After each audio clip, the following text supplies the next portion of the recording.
죽은 남편이 메시지를 전해줄 거라 했습니다. 신점에서요. 여러분들 안녕하세요. 저는 올해 72세 김정순이라고 합니다. 지금부터 제가 경험한 정말 믿기 어려운 이야기를 들려드리려고 해요. 혹시 우리 또래분들 중에도 저처럼 홀로 지내시는 분들이 계실 텐데 이 이야기가 여러분께도 무언가 의미가 있을지 모르겠어요. 그날 오후 2시쯤이었어요. 동네 뒷산에 있는 작은 신당에 앉아 있었는데 그 무속인이 갑자기 제 손을 잡으면서 말하더라고요. 할머니, 돌아가신 남편분이 할머니한테 전할 말씀이 있으세요. 저는 그 순간 온몸에 소름이 돋았어요. 향 연기가 자욱한 그 좁은 방 안에서 그 사람의 목소리가 갑자기 낮고 단호해졌거든요. 마치 다른 사람이 된 것처럼. 종이 3번 울릴 때 주방에서 시작하세요. 그분이 남기신 게 있어요. 저는 그때 뭐라고 대답해야 할지 몰랐어요. 그냥 멍하니 앉아 있었죠. 할머니 믿기 어려우시겠지만 곧 아실 거예요. 그분이 할머니를 많이 걱정하고 계세요. 무속인이 제 손을 놓으면서 마지막으로 말했어요. 조심하세요. 가족 중에 할머니를 속이는 사람이 있어요. 그 말을 듣는 순간 저는 가슴이 철렁 내려앉았어요. 남편이 세상을 떠난 지 벌써 5년이 지났는데 정말 저에게 할 말이 있다는 걸까요? 신당에서 나와 집으로 돌아오는 길에 저는 계속 그 말들을 되새겼어요. 종이 3번 울린다는 게 무슨 뜻일까? 주방에서 뭘 시작하라는 걸까? 그리고 가족 중에 저를 속이는 사람이 있다니. 집에 도착해서도 그 말들이 머릿속에서 떠나지 않았어요. 현관문을 열면서도 슬리퍼를 갈아 신으면서도 물 한 잔을 따라 마시면서도 계속 그 목소리가 들리는 것 같았어요. 정순아, 정말 미쳤나? 이 나이에 무속인 말을 믿다니. 하지만 가슴 한편으로는 이상한 기대감도 들었어요. 만약 정말 남편이 저에게 할 말이 있다면 5년 동안 혼자 지내면서 그렇게 보고 싶었던 사람인데 제가 사는 곳은 시 외곽에 있는 15층짜리 아파트 7층이에요. 20년 전에 남편하고 함께 이사 온 곳이죠. 그때는 신혼집 같았는데 이제는 그냥 혼자 사는 빈집이 되어버렸어요. 매일 아침 6시면 눈이 떠져요. 나이가 드니까 정말 잠이 없더라고요. 알람 시계는 7시로 맞춰져 있지만 언제부턴가 그 전에 깨는 게 습관이 되었어요. 침대에서 일어나면 제일 먼저 하는 일이 거실 시계를 보는 거예요. 남편이 결혼 20주년 때 사준 벽시계인데 아직도 정확하게 시간을 알려줘요. 틱톡 틱톡. 조용한 집안에서 그 소리만 들리죠. 부엌에 가서 물을 끓이면서 창밖을 봐요. 아래층 베란다에는 빨래가 널려 있고 주차장에는 출근하는 사람들의 차가 하나둘씩 나가고 보통 사람들의 평범한 하루가 시작되는 거죠. 저는 혼자 아침을 먹어요. 밥 한 공기에 김치, 계란 후라이 하나.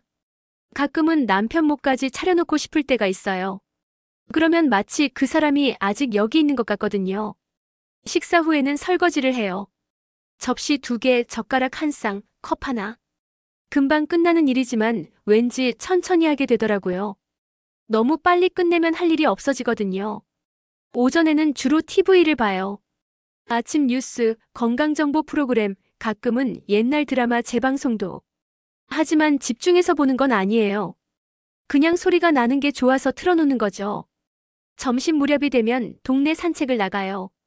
아파트 단지를 한 바퀴 돌고 근처 공원에 가서 벤치에 앉아 있다가 돌아와요. 가끔 같은 또래분들과 인사를 나누기도 하지만 깊은 이야기를 나누지는 않아요. 다들 각자의 외로움이 있으니까요. 오후에는 청소를 해요. 사실 더러울 게 별로 없어요. 혼자 살면 집이 그렇게 더러워지지 않거든요. 하지만 그래도 해야 할 일이 있다는 게 좋아요. 바닥을 닦고 먼지를 털고 침구를 정리하고 저녁 6시 뉴스를 보면서 저녁을 먹어요. 하루 중에서 가장 외로운 시간이에요. 예전에는 남편이 퇴근해서 그날 있었던 일들을 이야기해주곤 했는데 이제는 뉴스 속 아나운서 목소리만 들려요. 밤 9시쯤이면 아들 민석이나 딸 수진이에게 안부 전화를 해요. 하지만 대부분 엄마 바빠요. 나중에 다시 전화드릴게요라는 대답이 돌아와요. 물론 이해해요. 40대 중반인 애들이 얼마나 바쁘겠어요. 하지만 가끔은 서운할 때가 있어요. 하루 종일 혼자 있다가 자식들 목소리라도 들으려고 전화하는 건데 5분도 못 이야기하고 끊게 되니까요. 밤 10시가 넘으면 잠자리에 들어요. 침대에 누워서 천장을 보면서 생각해요. 내일도 오늘과 똑같은 하루가 될 텐데 언제까지 이렇게 살아야 할까? 그런 생각을 하다 보면 남편이 그리워져요. 그 사람이 있을 때는 이런 외로움을 몰랐는데, 비록 많은 말을 나누지는 않았지만 그냥 옆에 있어주는 것만으로도 든든했거든요. 특히 비 오는 날이면 더 외로워져요. 창문에 빗방울이 떨어지는 소리를 들으면 예전에 남편과 함께 우산을 쓰고 걸었던 기억이 떠올라요. 그때는 비가 와도 전혀 무섭지 않았는데, 지난 5년 동안 이런 일상이 반복되었어요. 가끔은 이대로 조용히 살다가 조용히 세상을 떠나는 게 아닐까 생각했어요. 특별한 일 없이 그냥 시간이 흘러가는 대로. 그런데 그날 신점에서 들은 그 말 때문에 모든 게 달라졌어요. 죽은 남편이 저에게 전할 말이 있다니. 정말 그런 일이 가능할까요? 사실 신점에 간 건 처음이 아니었어요. 남편이 죽은 후 몇 번 가본 적이 있거든요. 그때마다 남편분이 좋은 곳에 계세요라는 뻔한 말들만 들었었는데, 그날은 왜 갔는지 지금도 잘 모르겠어요. 그냥 마음이 답답해서였을까요? 아니면 정말 남편이 저를 부른 걸까요? 뒷산으로 올라가는 길은 좀 험했어요. 돌멩이가 많고 경사도 가팔라서 72살인 제가 올라가기에는 힘들었어요. 하지만 그날은 이상하게 발걸음이 가벼웠어요. 신당은 산 중턱에 있는 작은 건물이었어요. 빨간 기와지붕의 단청으로 칠해진 처마가 인상적이었죠. 입구에는 영험한 박선생이라고 쓰인 간판이 걸려 있었어요. 문을 열고 들어가니 향 냄새가 진동했어요. 달콤하면서도 묵직한 냄새였는데 마치 다른 세상에 온 것 같은 기분이 들었어요. 안에는 50대 후반쯤 되어 보이는 여자분이 앉아 계셨어요. 검은 한복을 입고 계셨는데 눈빛이 예사롭지 않더라고요. 저를 보자마자 아는 사람을 만난 것처럼 미소를 지으셨어요. 어서 오세요, 할머니. 기다리고 있었어요. 저는 깜짝 놀랐어요. 제가 언제 약속을 잡았나요? 앉으세요. 돌아가신 분이 할머니를 보내셨어요. 그분이 저를 작은 방석 위에 앉게 하시더니 제 손을 잡았어요. 손이 따뜻했어요. 할머니 성함이 정순이시죠?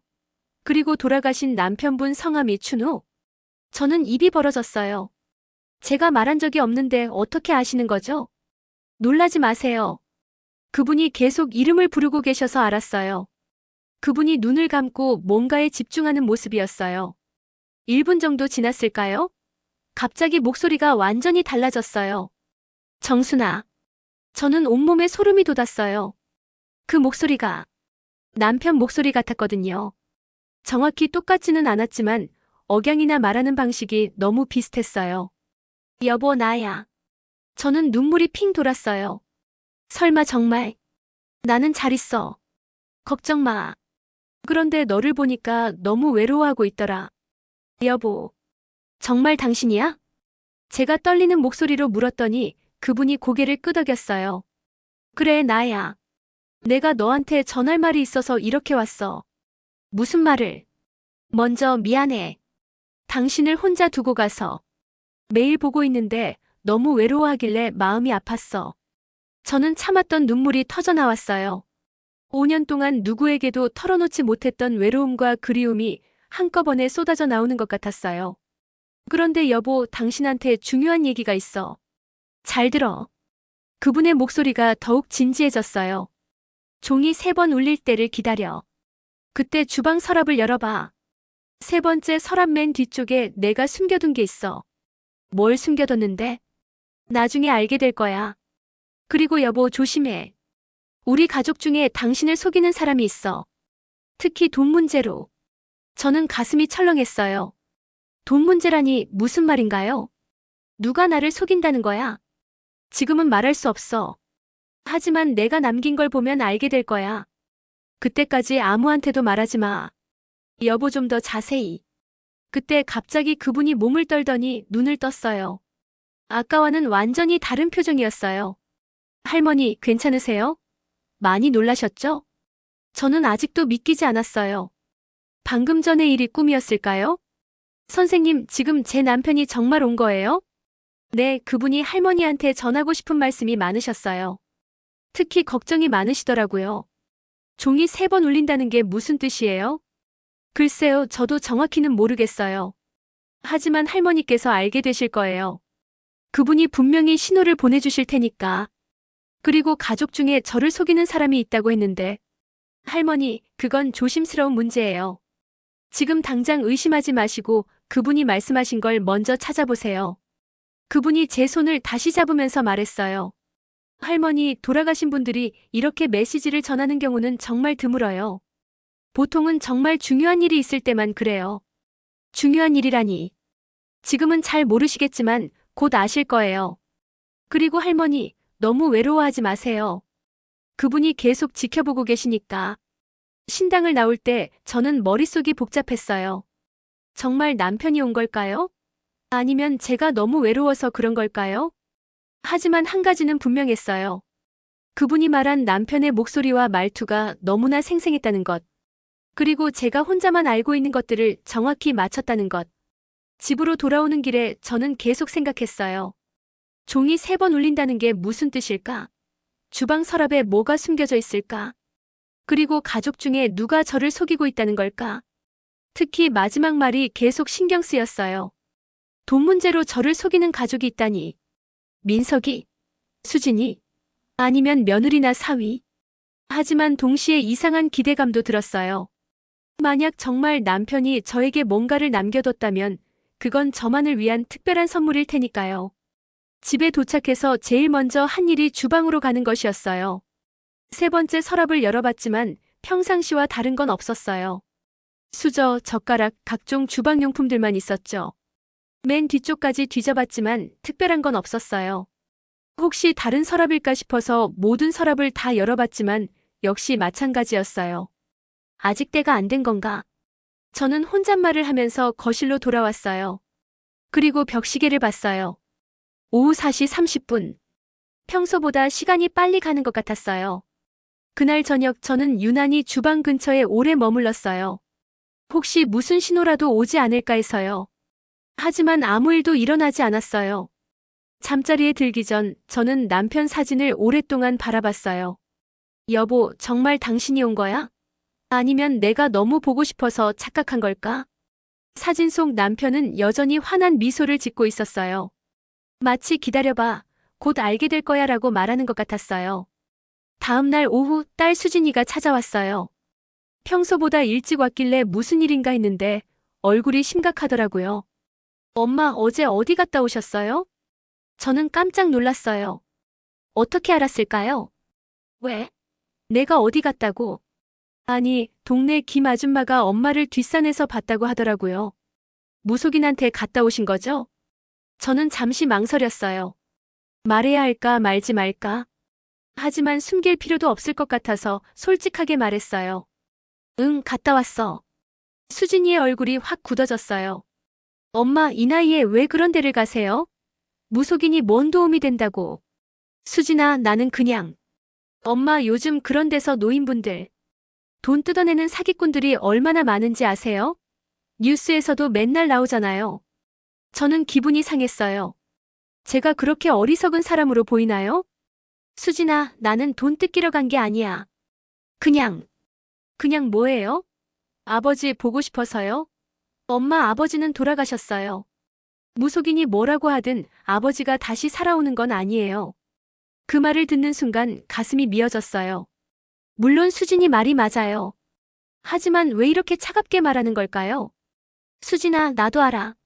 하지만 엄마, 정신 차리세요. 혼자 계시다 보니까 이상한 생각이 드시는 거예요. 차라리 동네 복지관이나 가세요. 거기서 할머니들하고 얘기도 하고. 복지관은 뭔? 아, 그리고 엄마. 혹시 그 무속인이 돈 달라고 하지 않았어요? 부적 같은 거 사라고 하거나. 저는 고개를 저었어요. 사실 아무것도 사라고 하지 않았거든요. 다행이네요. 엄마, 다시는 그런 데 가지 마세요. 정말 위험해요. 수진이가 돌아간 후 저는 마음이 착잡했어요. 딸이 걱정해서 하는 말인 건 알겠는데 왜 이렇게 서운할까요? 저녁에 아들 민석이에게 전화를 했어요. 민석아, 엄마야. 엄마, 수진이한테 들었어요. 무속인한테 갔다 오셨다면서요? 역시 수진이가 말했나 보네요. 응, 그런데 왜? 엄마, 저도 수진이 생각과 같아요. 그런 데는 정말 위험해요. 특히 요즘에는 민서가 나는 조심할 줄 알아. 엄마 조심하는 문제가 아니에요. 아예 가지 마세요. 그리고 혹시 이상한 얘기 들으셨으면 믿지 마시고요. 이상한 얘기. 뭐 아버지가 나타났다거나 하는 그런 건 다 거짓말이에요. 엄마 돈 노리고 하는 말이에요. 저는 할 말을 잃었어요. 민석이도 수진이와 똑같은 반응이네요. 민서가 나는 엄마 제발 정신 차리세요. 이 나이에 그런 걸 믿으시면 어떡해요? 주변에서 뭐라고 할까봐 걱정돼요. 주변에서 뭐라고 한다고요? 저는 무슨 창피한 일을 한 건가요? 전화를 끊은 후 저는 정말 화가 났어요. 자식들이 엄마를 뭘로 보는 건지. 제가 그렇게 어리석어 보이나요? 하지만 한편으로는 이해도 됐어요. 요즘 세상에 무속인 얘기를 하면 이상하게 볼 수밖에 없죠.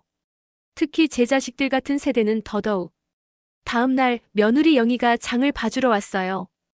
평소에는 반가웠는데 그날은 왠지 어색했어요. 어머니, 안녕하세요. 응, 왔니? 영희가 장을 정리하면서 조심스럽게 말했어요.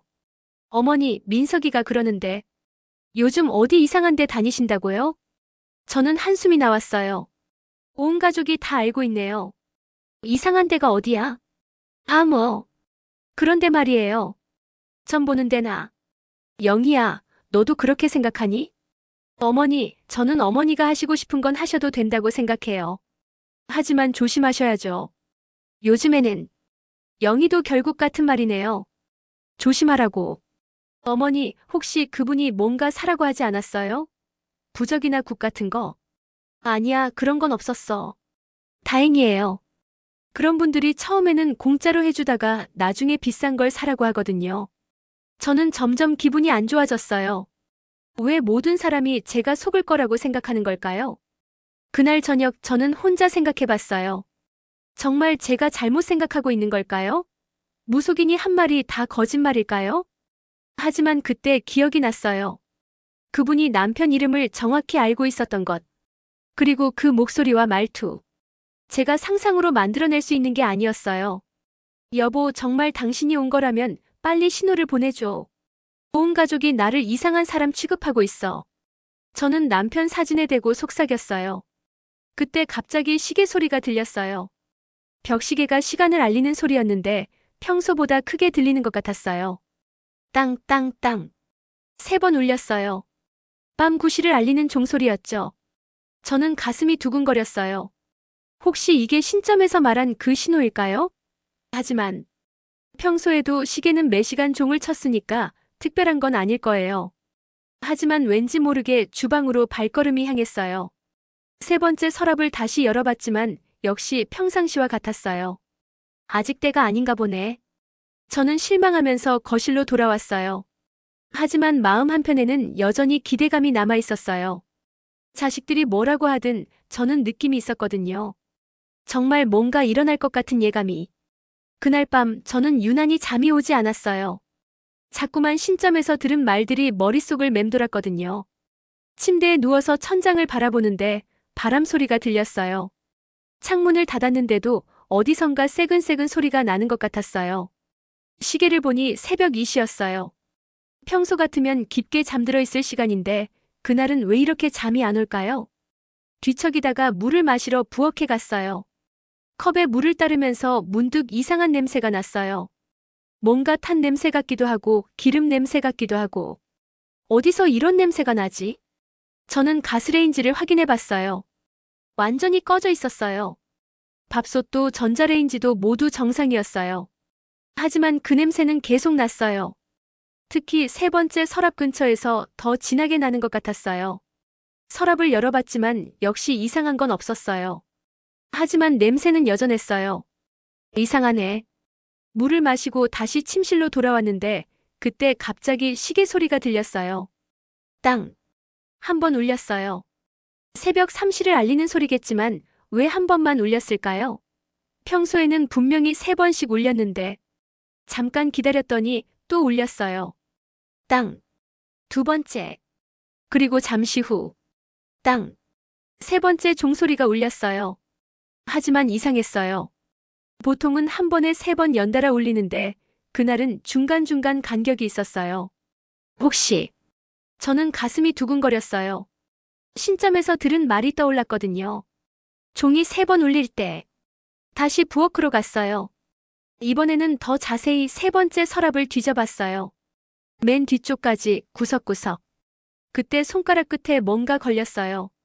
서랍 바닥에 붙어있는 작은 봉투 같은 것이었어요. 이게 뭐지? 손전등을 가져와서 비춰봤어요. 정말 작은 봉투가 서랍 바닥에 테이프로 붙어 있었어요. 언제 붙인 건지 테이프가 노랗게 변해 있었어요. 조심스럽게 떼어냈어요. 봉투 안에는 작은 종이가 들어 있었어요. 손이 떨렸어요. 정말 남편이 숨겨둔 걸까요? 종이를 펼쳐봤어요. 남편의 손글씨였어요. 정순아, 이 글을 읽고 있다면 내가 없는 후일 것이다. 미안하다. 너에게 말하지 못한 일이 있다. 우리 집 안전금고 비밀번호는 928이다. 우리 결혼기념일 말이다. 그 안에 중요한 서류들이 있다. 특히 민석이가 빌려간 돈에 대한 차용증이 있다. 3천만 원.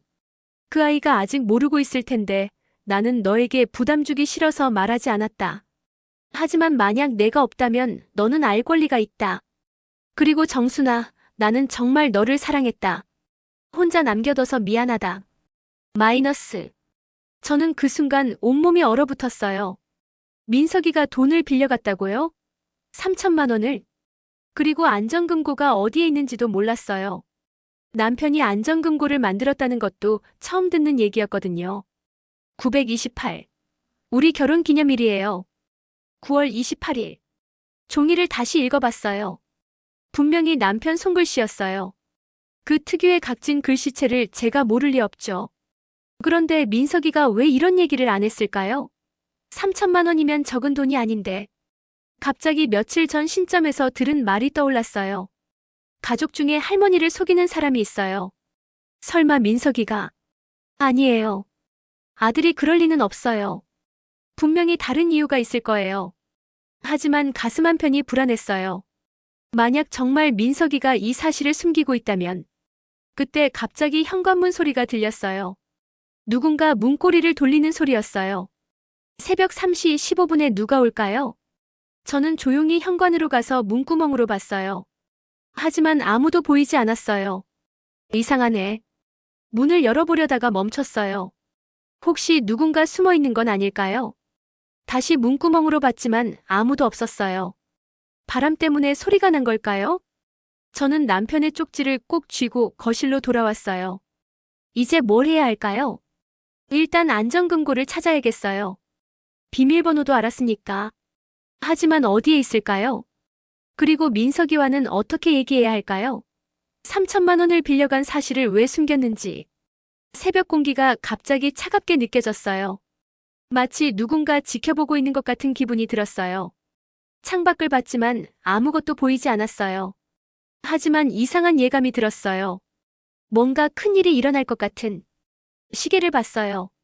새벽 3시 20분. 하루 중에서 가장 어둡고 조용한 시간이에요. 저는 남편의 쪽지를 다시 봤어요. 정말 이게 시작일까요? 그 무속인이 말한 메시지의 시작. 그리고 민석이는 정말 저를 속이고 있는 걸까요?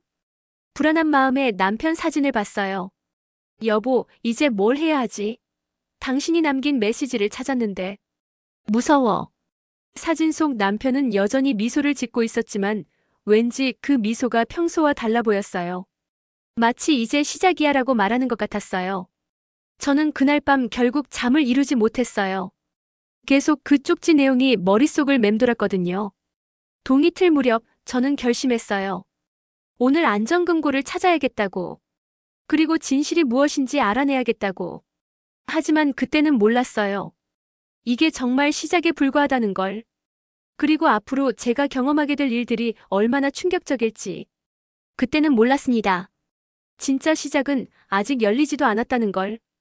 그 쪽지를 발견한 후 저는 5년 전 그날이 자꾸만 떠올랐어요. 남편이 세상을 떠난 그날 말이에요. 여러분들도 아시겠지만 사랑하는 사람을 떠나보낸 기억이라는 건 아무리 시간이 지나도 선명해요. 마치 어제 일처럼. 아니, 어제보다도 더 생생하게 기억나죠. 그날은 9월 15일이었어요. 가을비가 부슬부슬 내리는 화요일 오후였어요. 남편은 평소처럼 공사 현장에 나가 있었고, 저는 집에서 김장 준비를 하고 있었죠. 오후 2시 30분쯤이었을까요? 갑자기 전화벨이 울렸어요. 모르는 번호였는데 왠지 불길한 예감이 들었어요. 여보세요? 혹시 김춘호 씨 부인이신가요? 네, 그런데 왜요? 저는 서울대학교 병원 응급실 간호사입니다. 남편분이 사고를 당해서 지금 응급실에 계세요. 빨리 오셔야 할 것 같습니다. 그 순간 휴대폰이 손에서 미끄러져 떨어졌어요. 바닥에 떨어진 폰에서 간호사 목소리가 계속 들렸지만 저는 한동안 움직일 수가 없었어요. 숨이 목에 걸려 한참을 내쉬지 못했어요. 온몸이 얼어붙은 것 같았어요. 사고라니. 무슨 사고? 떨리는 손으로 폰을 주워들었을 때 벌써 전화는 끊어져 있었어요. 택시를 타고 병원으로 향하는 동안 저는 계속 기도했어요. 제발 큰일이 아니기를, 제발 괜찮기를 말이에요. 하지만 가슴 한구석에서는 이미 불길한 예감이 커지고 있었어요. 병원에 도착해서 응급실로 뛰어갔을 때 의사 선생님이 저를 조용한 곳으로 데려갔어요. 그분의 표정만 봐도 알 수 있었어요. 좋지 않은 소식이라는 걸. 부인께서는 마음의 준비를 하셔야겠습니다. 무슨 말씀이세요? 남편분이 공사 현장에서 추락사고를 당하셨는데 머리 부분에 심한 외상을 입으셨어요. 지금 수술을 하고 있지만 의사 선생님의 목소리가 점점 멀어지는 것 같았어요. 귀에서 윙윙 소리가 나면서 앞이 깜깜해졌어요. 부인, 부인. 간호사가 저를 부르는 소리에 정신을 차렸을 때 저는 의자에 앉아 있었어요. 누군가 제 등을 토닥이고 있었어요. 천천히 심호흡하세요. 너무 놀라셨죠?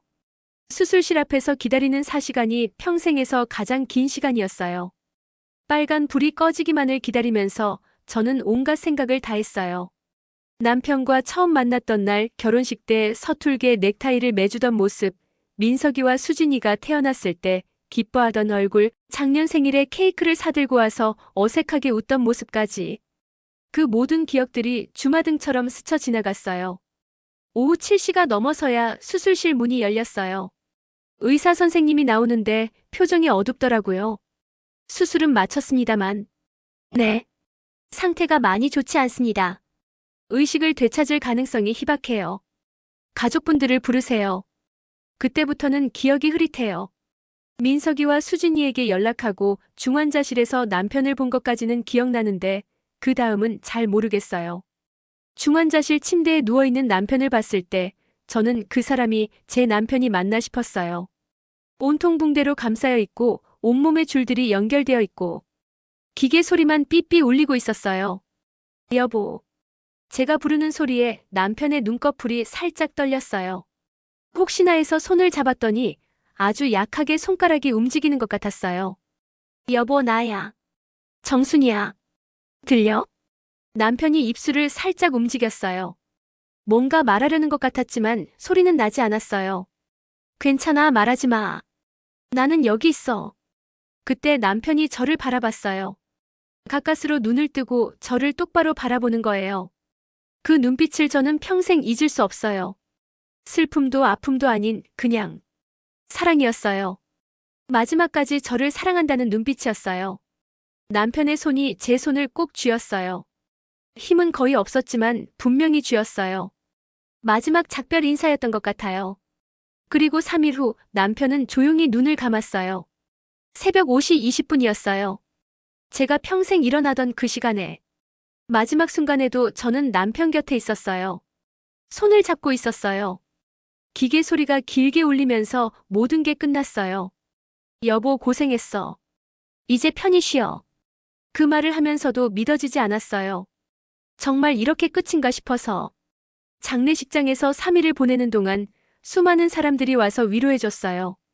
하지만 그 모든 위로의 말들이 허공으로 사라지는 것 같았어요. 고인이 좋은 곳으로 가셨을 거예요. 할머니, 이제 홀로 지내시기 힘드시겠어요. 자식들이 있으니까 외롭지 않으실 거예요. 다들 좋은 말씀들이었지만 저는 그때 이미 알고 있었어요. 앞으로 제가 얼마나 외로울지를. 장례를 치른 후 집에 혼자 돌아왔을 때가 가장 힘들었어요. 조문객들이 모두 떠나고 나니 집이 너무 조용했거든요. 거실 소파에 앉아서 둘러봤는데 모든 게 그대로였어요. 남편의 슬리퍼도 신문도 어제까지 앉아 계시던 의자도. 하지만 정작 그 사람은 없었어요. 그때부터 시작된 게 5년간의 홀로 지낸 세월이었어요. 처음에는 정말 모든 게 낯설었어요. 혼자 밥을 먹는다는 것, 혼자 TV를 본다는 것, 혼자 잠자리에 든다는 것. 45년간 함께 살았던 사람이 사라지니까 제 일상의 절반이 없어진 것 같았어요. 아침에 일어나면 제일 먼저 옆자리를 봤어요. 남편이 일어나셨나 확인하려고요. 하지만 늘 비어있는 침대만 있었죠. 그럼 그제야 그 사람이 없구나 하고 현실을 받아들이곤 했어요. 식사 준비를 할 때도 마찬가지였어요. 습관처럼 두 사람 분을 준비하다가 멈추고 다시 한 사람 분만 준비하고. 이런 일이 몇 달 동안 계속됐어요. 특히 저녁 시간이 가장 외로웠어요. 예전에는 남편이 퇴근하면서 다녀왔어 하고 인사를 했는데 이제는 그런 소리를 들을 수 없으니까요. 60만 되면 습관처럼 현관문 쪽을 봤어요. 혹시 문이 열리는 소리가 날까 해서요. 하지만 아무 소리도 들리지 않았어요. 저녁을 혼자 먹으면서 뉴스를 봤는데 남편이 좋아하던 프로그램이 나오면 괜히 채널을 돌렸어요. 그 사람이 없는데 볼 이유가 없었거든요. 가장 힘든 건 밤이었어요. 침대에 혼자 누워있으면 옆에서 들리던 남편의 잔잔한 숨소리가 그리웠어요. 가끔은 코를 골기도 했는데 그때는 시끄럽다고 생각했었거든요. 하지만 그 소리마저 그리워졌어요. 비 오는 날이면 더 외로웠어요. 빗소리를 들으면서 남편과 함께 우산을 쓰고 걸었던 기억이 떠올랐거든요. 그 사람이 항상 우산을 기울여서 제가 비를 덜 맞게 해줬었는데 가끔씩은 남편이 아직 살아있는 것 같은 착각을 할 때도 있었어요. 현관에서 문 여는 소리가 들리거나 화장실에서 물소리가 나거나 그럴 때마다 여보 왔나? 하고 나가봤지만 늘 아무도 없었어요. 옷장에는 남편의 옷들이 그대로 걸려 있었어요. 민석이가 엄마 아버지 옷들은 정리하시는 게 어때요? 라고 했지만 저는 그럴 수가 없었어요. 그 옷들을 보면 남편이 아직 여기 있는 것 같았거든요. 특히 남편이 즐겨 입던 회색 잠바가 있었는데 가끔 그 옷에서 남편 냄새가 나는 것 같았어요. 비누 냄새와 담배 냄새가 섞인 그 사람만의 냄새요. 그런 날이면 그 잠바를 꺼내서 냄새를 맡곤 했어요. 그러면 남편이 옆에 있는 것 같은 기분이 들었어요. 하지만 시간이 지나면서 그 냄새도 점점 사라져갔어요. 어느 날부터는 그냥 옷 냄새만 났어요. 그때 정말 남편이 완전히 떠났다는 걸 실감했어요. 제일 힘든 건 명절이나 기념일이었어요. 결혼기념일인 9월 28일이 되면 저는 하루 종일 울었어요. 예전에는 남편이 꽃을 사다 주곤 했거든요. 값싼 꽃이었지만 받을 때마다 기뻤어요. 생일날도 마찬가지였어요. 남편 생일에는 미역국을 끓여서 제사상 같은 걸 차려뒀어요. 그 사람이 좋아하던 음식들로 말이에요. 하지만 아무도 먹지 않는 음식을 차려놓고 혼자 앉아있으면 정말 허무했어요. 자식들은 처음에는 자주 안부를 물어봤어요. 엄마 괜찮으세요? 힘든 일 있으면 언제든 말씀하세요. 하면서요. 하지만 시간이 지나면서 연락이 점점 뜸해졌어요. 민석이는 회사 일이 바쁘다고 했고 수진이는 아이들 키우느라 정신없다고 했어요. 처음에는 이해했어요. 자식들도 각자의 삶이 있으니까요. 하지만 점점 외로워졌어요. 일주일에 한 번씩 오던 게 2주에 한 번이 되고 한 달에 한 번이 되고 전화 통화도 마찬가지였어요. 처음에는 매일 전화를 주고받았는데 점점 간격이 벌어졌어요. 제가 전화를 걸면 엄마 지금 바빠요. 나중에 다시 전화드릴게요라는 말만 들었어요. 그러면 나중에 전화가 올까 기다렸는데 대부분 오지 않았어요. 그럴 때마다 서운했지만 뭐라고 말할 수도 없었어요. 부모라는 건 참 이상한 것 같아요. 자식들이 바쁘다고 하면 이해해주고 연락이 없어도 괜찮다고 생각하려고 하고. 하지만 마음속으로는 서운하고 외로워하죠. 특히 명절 때가 제일 힘들었어요. 예전에는 온 가족이 모여서 정신없이 바빴는데 남편이 돌아가신 후에는 그마저도 없어졌어요. 민석이와 수진이는 각자 처가 집에 가느라 바빴고 저는 혼자서 조상들 제사만 지내곤 했어요. 제사상을 차리면서 내가 왜 이렇게 혼자 이런 일을 하고 있나 싶어서 눈물이 났어요. 그렇게 5년이 흘렀어요. 어떻게 지났는지 모를 정도로 빨리 지나간 것 같으면서도 하루하루는 정말 길었어요. 가끔은 이대로 조용히 늙어가는 게 맞는 건가 싶었어요. 아무도 필요로 하지 않는 사람이 된 것 같아서요. 남편이 살아계셨을 때는 적어도 제가 누군가에게 필요한 사람이었어요. 그 사람 밥도 차려줘야 하고, 빨래도 해줘야 하고, 아플 때 돌봐줘야 하고. 하지만 이제는 아무도 저를 필요로 하지 않는 것 같았어요.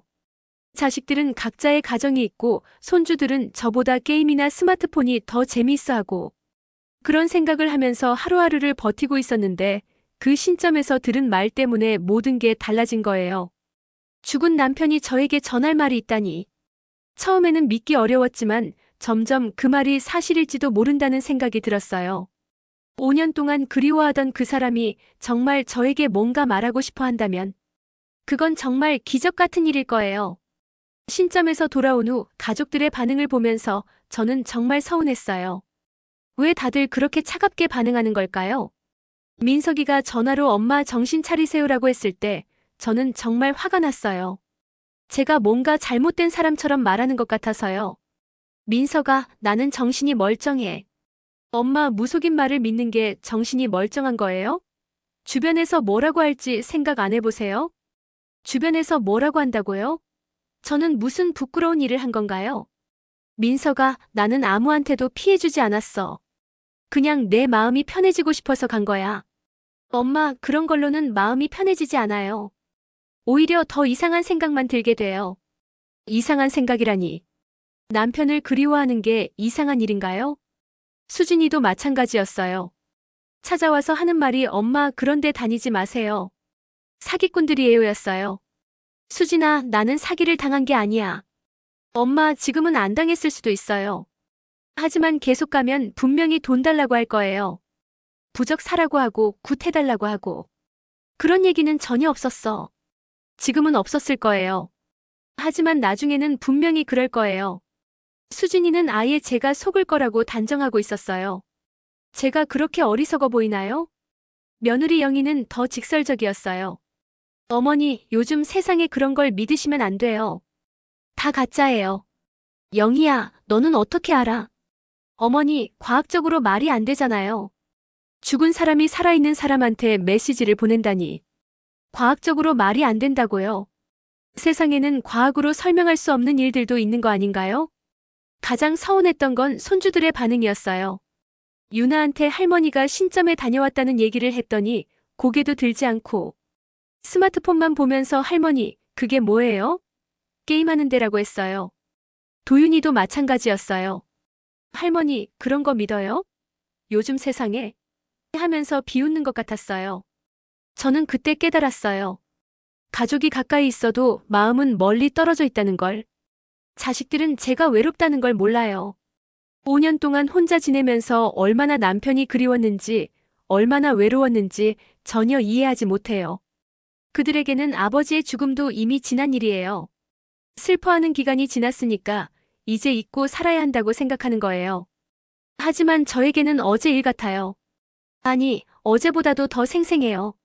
매일매일 그 사람을 그리워하면서 사는데 어떻게 잊을 수 있나요? 부모는 늘 자식 걱정뿐인데 자식들은 부모의 마음을 모르더라고요. 민석이가 힘든 일이 있으면 저는 밤잠을 못 이뤄요. 수진이가 아이들 때문에 스트레스 받는다고 하면 제가 더 걱정돼요. 손주들이 아프기라도 하면 저는 하루 종일 마음이 편치 않아요. 하지만 자식들은 제가 외롭다고 해도 엄마 우리가 있잖아요 라고 말해요. 물론 있어요. 하지만 함께 있지는 않잖아요. 일주일에 한 번 안부 전화 받는 게 함께 있는 건가요? 한 달에 한 번 얼굴 보는 게 함께 있는 건가요? 예전에 남편이 살아계셨을 때는 달랐어요. 비록 많은 말을 나누지는 않았지만 그냥 같은 공간에 있다는 것만으로도 위로가 됐어요. 아침에 일어나면 옆에서 자고 있는 남편을 보면서 아, 혼자가 아니구나라고 생각했어요. 저녁에 남편이 퇴근해서 다녀왔어라고 인사하면 하루의 외로움이 다 사라졌어요. 하지만 이제는 그런 위로가 없어요. 아침에 일어나면 텅 빈 집이고 저녁에 집에 들어와도 아무도 어서 와라고 말해주지 않아요.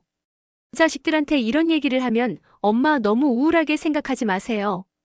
친구들이랑 어울리시고 취미 생활도 하시고라고 해요. 친구들이요? 제 또래 친구들은 다들 각자의 문제가 있어요. 남편 수발을 들어야 하는 친구들도 있고 병원 다니느라 바쁜 친구들도 있어요. 저처럼 혼자 사는 친구들도 있지만 다들 자식들과 더 가까이 지내고 있어요. 취미 생활이요? 70이 넘은 나이에 무슨 취미를 가지라는 건가요? 젊었을 때 못한 걸 지금 시작하라는 건가요? 자식들은 제가 뭔가 활동적이고 긍정적인 할머니가 되기를 바라는 것 같아요. TV에 나오는 그런 할머니들처럼 말이에요. 하지만 저는 그냥 평범한 할머니예요. 남편을 그리워하고 외로움을 느끼고 가끔은 우울해지기도 하는 평범한 사람이에요. 그런 제가 신점에 가서 위로를 받았다고 하면 왜 그렇게 이상하게 보는 걸까요? 교회에 가서 기도하는 것과 뭐가 다른가요? 하지만 가족들은 이해하지 못해요. 특히 젊은 세대들은 더더욱 그래요. 며느리 영희가 요즘 세상에 그런 걸 믿으시면 어떡해요라고 했을 때 저는 정말 기분이 상했어요. 요즘 세상이라니. 마치 제가 시대에 뒤떨어진 사람인 것처럼 말하는 거예요. 손주들도 마찬가지예요. 할머니는 왜 그런 걸 믿어요? 라고 물어볼 때 그 눈빛에서 저를 이상하게 보는 게 느껴져요. 저는 그때 깨달았어요. 저와 제 가족들 사이에는 보이지 않는 벽이 있다는 걸. 세대의 차이라고 할 수도 있고 경험의 차이라고 할 수도 있어요. 자식들에게 저는 더 이상 지혜로운 어머니가 아니에요. 그냥 걱정스러운 노인일 뿐이에요. 혹시 사기를 당할까봐, 혹시 이상한 짓을 할까봐 걱정하는 대상이에요. 하지만 저는 여전히 생각하고 느끼는 사람이에요. 남편을 그리워할 권리도 있고 위로받고 싶은 마음도 있어요. 그런 제 마음을 아무도 이해해주지 않는다는 게 가장 서운했어요. 그날 밤 저는 잠이 쉽게 오지 않았어요. 가족들의 차가운 반응 때문에 마음이 상해 있었거든요. 침대에 누워서 천장을 바라보면서 생각했어요. 정말 내가 이상한 건가? 남편이 그립다고 해서 신점에 갔다고 해서 시계를 보니 밤 11시가 넘었어요. 평소 같으면 벌써 깊게 잠들어 있을 시간인데 그날은 왜 이렇게 잠이 안 올까요? 뒤척이다 보니 새벽 2시가 넘었어요. 그제야 조금씩 잠이 오기 시작했어요. 그런데 꿈을 꿨어요. 너무나 생생한 꿈을. 꿈속에서 저는 우리 집 거실에 앉아 있었어요. 하지만 뭔가 달랐어요.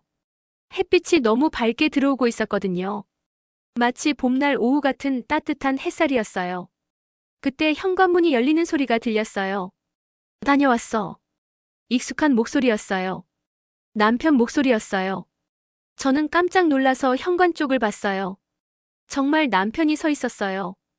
평소에 입던 회색 잠바를 입고 낡은 운동화를 신고 서 있었어요. 여보. 저는 벌떡 일어나서 남편에게 달려갔어요. 하지만 이상했어요. 아무리 달려도 남편에게 닿을 수가 없었어요.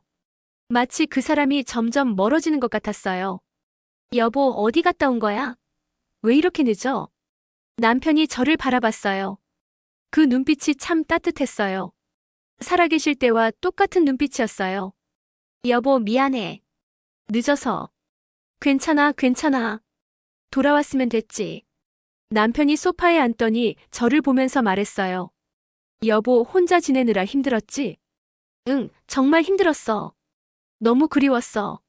나도 그랬어. 너를 두고 가서 미안해. 남편의 목소리가 점점 작아지는 것 같았어요. 마치 멀리서 들려오는 것처럼. 여보, 너 어디 있는 거야?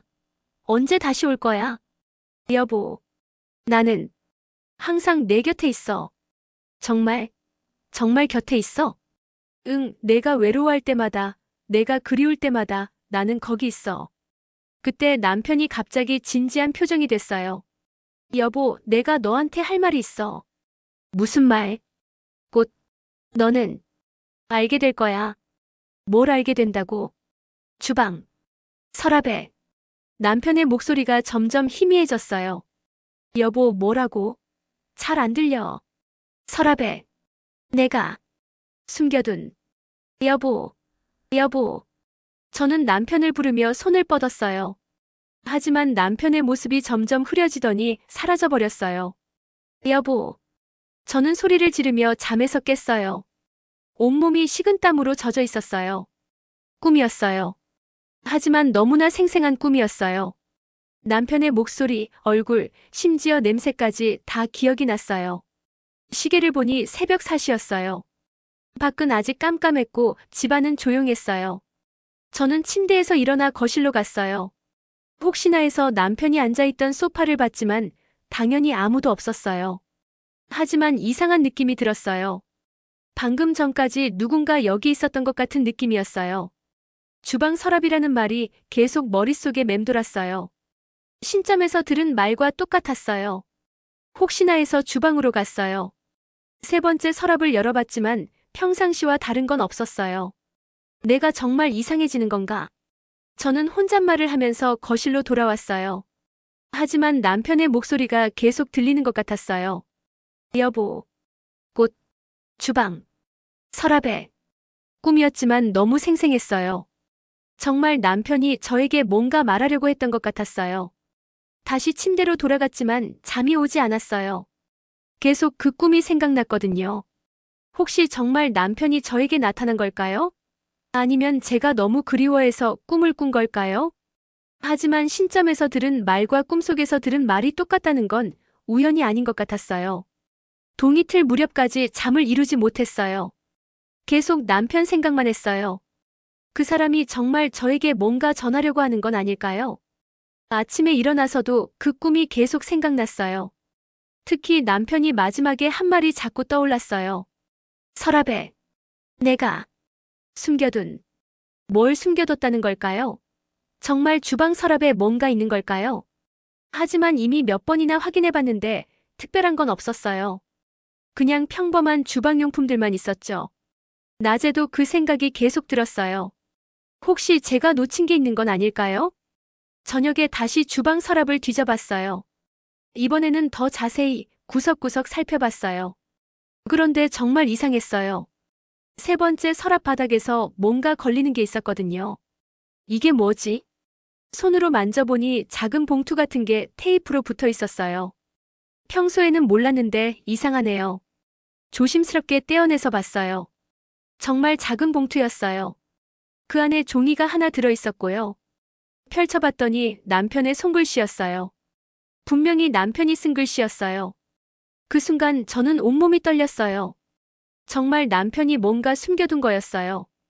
꿈이 아니었어요. 신점에서 들은 말도 거짓이 아니었어요. 남편이 정말 저에게 메시지를 전한 거였어요. 그날 밤 저는 다시 꿈을 꿨어요. 이번에는 더 선명했어요. 남편이 제 옆에 앉아서 말했어요. 여보, 이제 시작이야. 뭐가 시작이라고? 너는 곧 알게 될 거야. 그동안 몰랐던 것들을. 무슨 말이야? 무서워. 무서워하지 마. 내가 옆에 있을게. 정말? 응, 앞으로 더 많은 걸 알게 될 거야. 준비해. 여보, 나는 뭘 해야 하는 거야? 그냥 믿어. 나를 믿고 너 자신을 믿어. 남편이 제 손을 잡았어요. 따뜻했어요. 정말 따뜻했어요. 여보, 난 무서워. 괜찮아. 모든 게 괜찮을 거야. 그때 남편이 사라졌어요. 하지만 이번에는 무섭지 않았어요. 오히려 마음이 평안했어요. 잠에서 깨어났을 때 저는 확신했어요. 남편이 정말 저에게 뭔가 말하려고 한다는 걸. 그리고 앞으로 더 많은 일들이 일어날 거라는 걸. 남편이 떠난 지 5년 나는 여전히 그의 그릇을 버리지 못했다.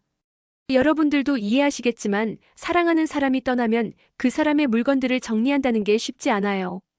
특히 매일 사용하던 것들은 더더욱 그래요. 밥상 위 젓가락 하나 비워둔 채 밥을 차려요. 자식들은 그만 좀 하라고 하지만 나는 놓을 수가 없었어요.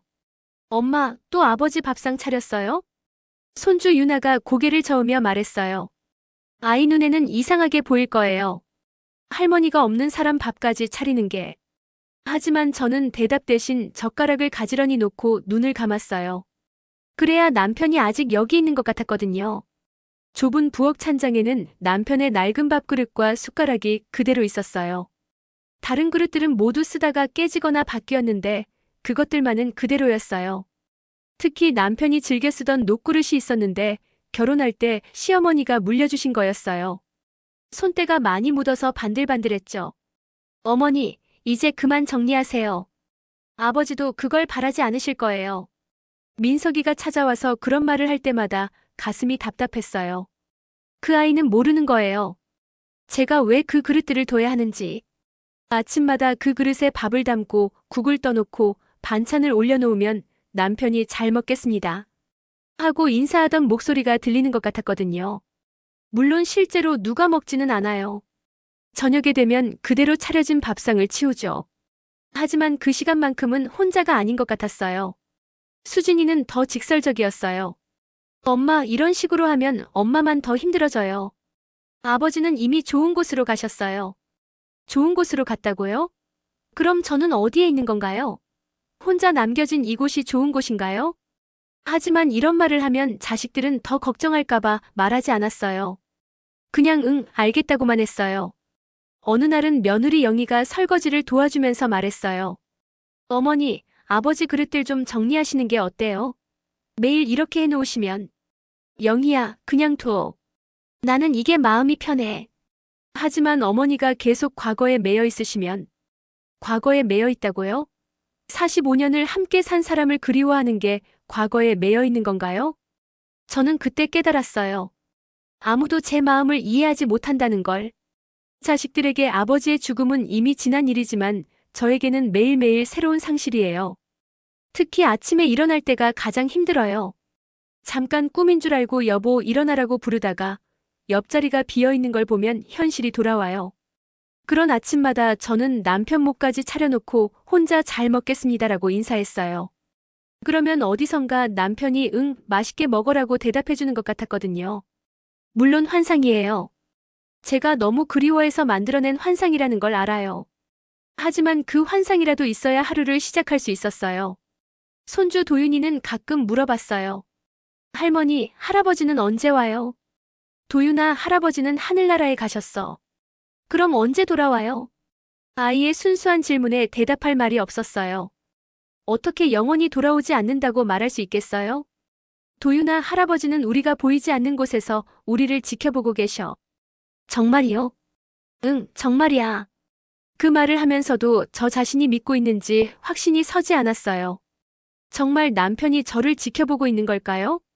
며칠 전 동네 김아줌마 손에 이끌려 신점집을 찾았던 일이 계속 생각났어요. 정순이, 너 요즘 너무 우울해 보여.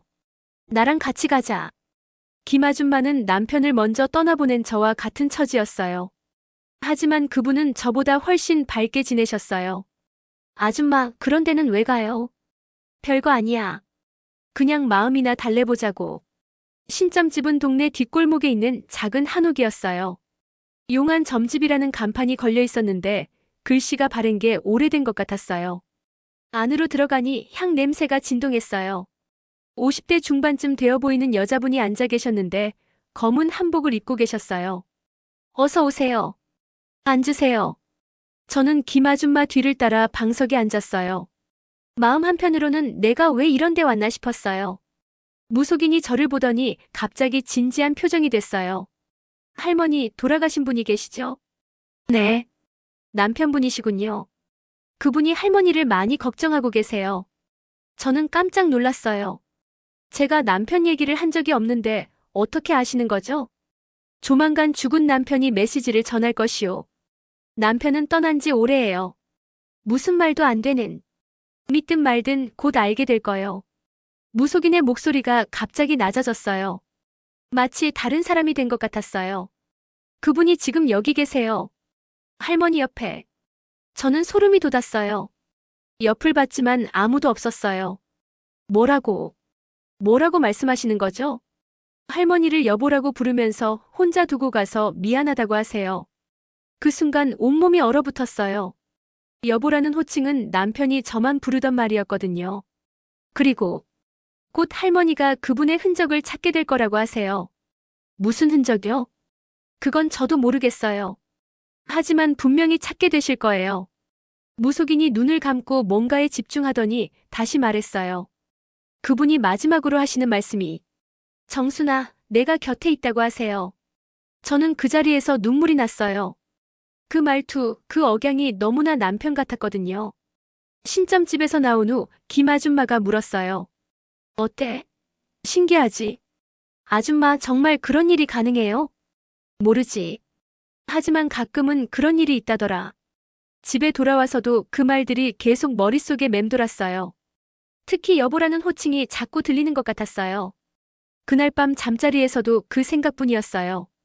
정말 남편이 저에게 뭔가 전하려고 하는 걸까요? 자식들에게는 말하지 않았어요.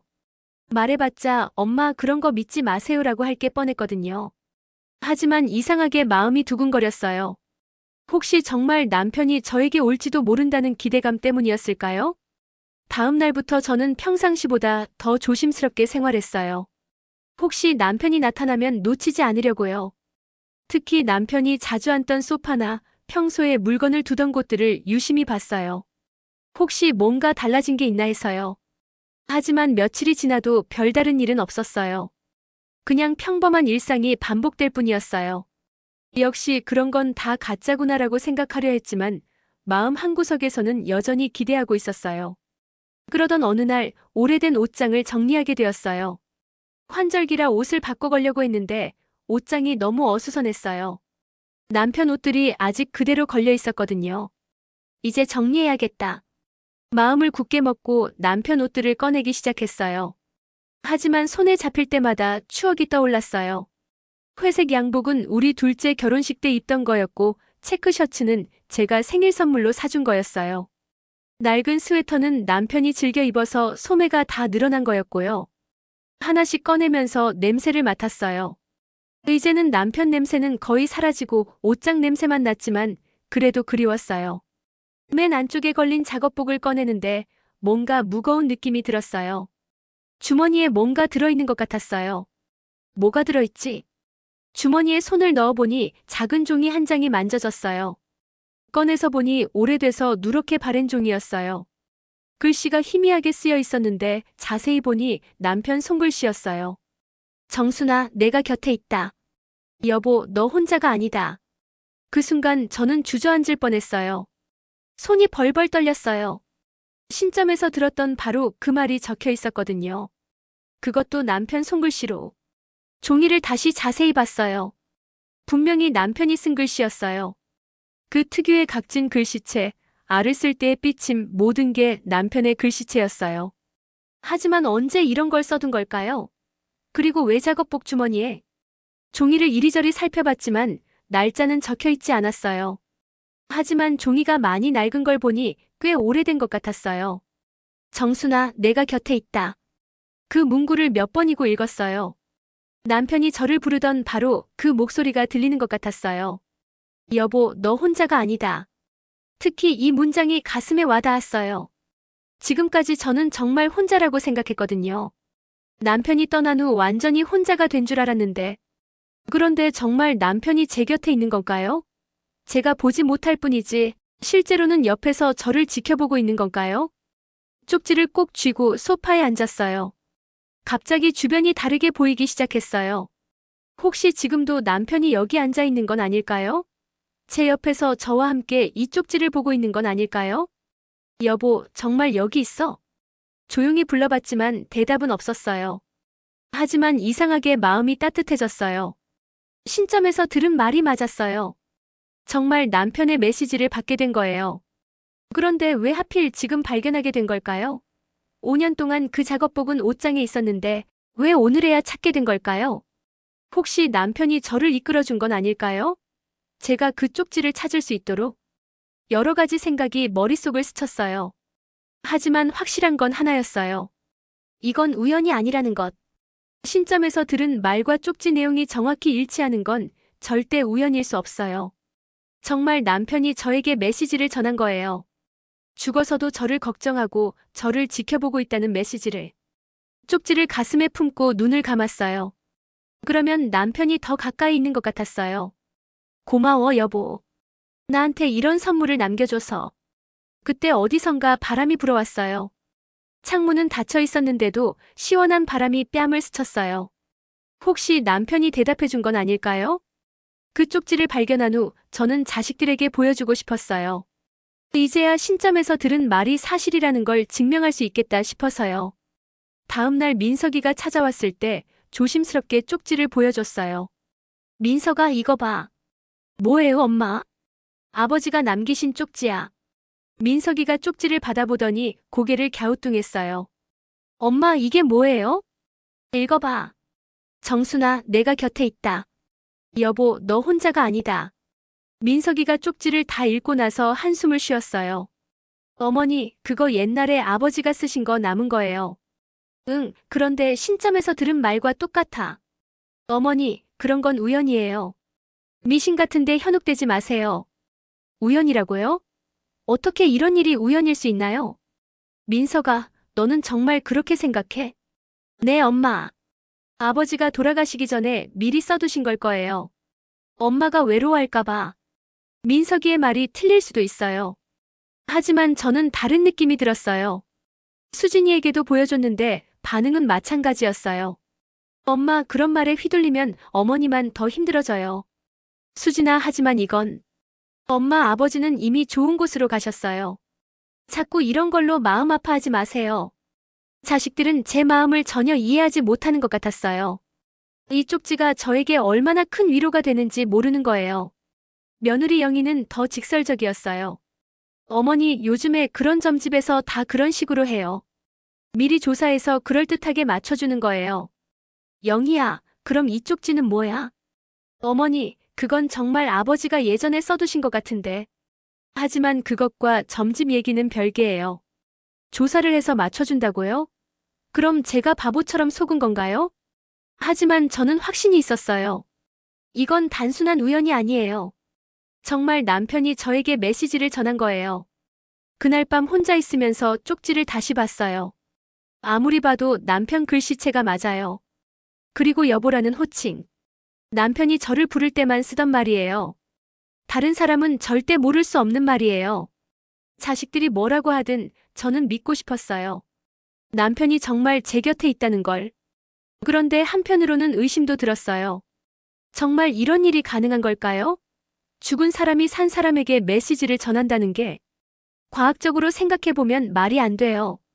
하지만 사랑하는 사람을 잃은 슬픔으로 생각해보면 충분히 가능한 일 같아요. 혹시 제가 너무 외로워서 이런 환상을 만들어낸 건 아닐까요? 남편을 너무 그리워한 나머지 없는 일을 있다고 믿고 있는 건 아닐까요? 하지만 쪽지는 분명히 실제로 존재해요. 제가 만들어낸 환상이 아니에요. 그리고 신점에서 들은 말과 쪽지 내용이 일치하는 것도 사실이에요.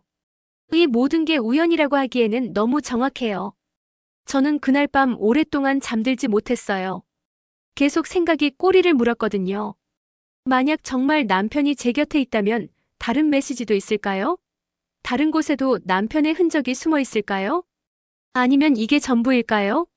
이 쪽지 하나로 끝인 걸까요? 궁금증이 점점 커졌어요. 만약 더 찾아보면 뭔가 나올지도 모른다는 생각이 들었어요.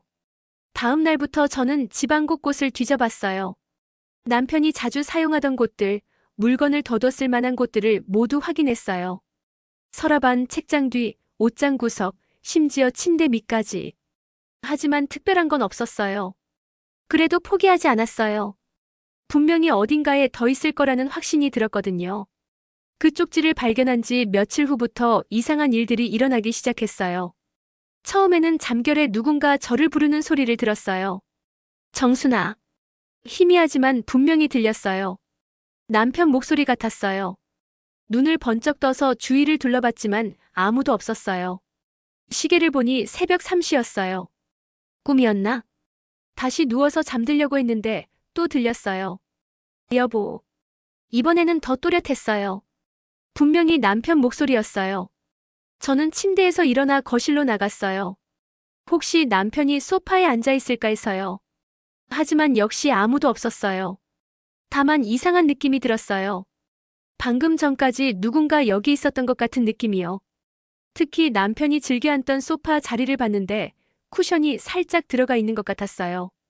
마치 누군가 앉았다 일어난 것처럼요. 여보, 정말 여기 있어? 조용히 불러봤지만 대답은 없었어요. 하지만 확신이 들었어요. 남편이 정말 여기 있다는 걸. 그 다음날 밤에도 같은 일이 일어났어요. 이번에는 좀 더 길게 들렸어요. 정순아, 괜찮니? 걱정하는 목소리였어요. 남편이 살아계실 때 제가 아플 때 하던 목소리와 똑같았어요.